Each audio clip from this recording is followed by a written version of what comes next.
Alors dans cette vidéo, nous allons parler des filtres de calque.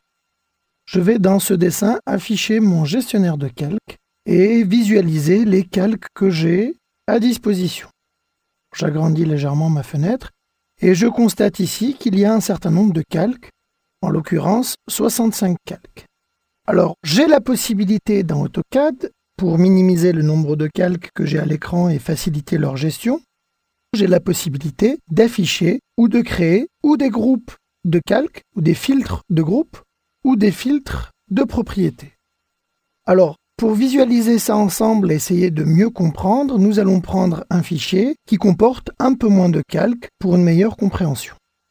Alors, je referme ce dessin-là sans enregistrer et je vais prendre le dessin de l'appartement. Je vais ouvrir mon gestionnaire de calques et ici, je me rends compte que j'ai plus que 10 calques. Prenons l'exemple du filtre de groupe. Alors, je vais appeler ce filtre-là groupe 1 et je vais pouvoir insérer les calques qui m'intéressent. Imaginons que là, on veuille insérer que les calques de la structure du bâtiment, sans pour autant insérer les options supplémentaires type hachure et texte. Je vais simplement insérer dans le groupe 1 le calque 0, le calque hachure et le calque escalier. Lorsque je vais cliquer sur groupe 1, je vais me rendre compte que seuls 3 calques sont sélectionnés. Alors cela me facilitera évidemment la tâche lorsque je travaillerai, puisque je n'ai plus mes 10 calques affichés constamment, mais j'en ai que 3.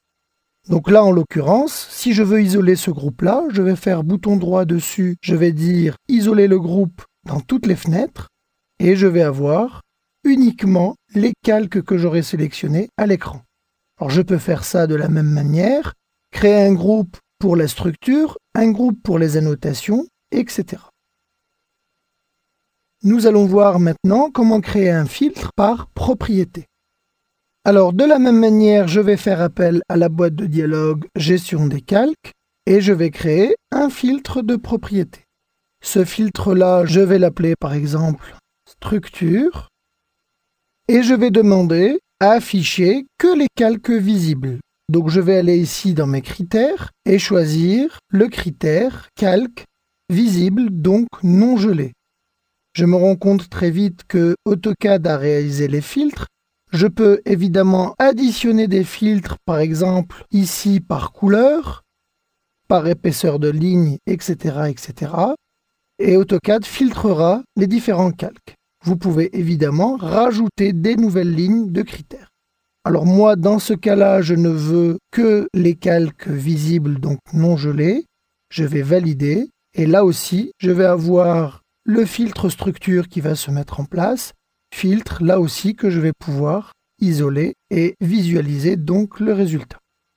Voilà, donc nous venons de voir dans cette vidéo la gestion des filtres de calque.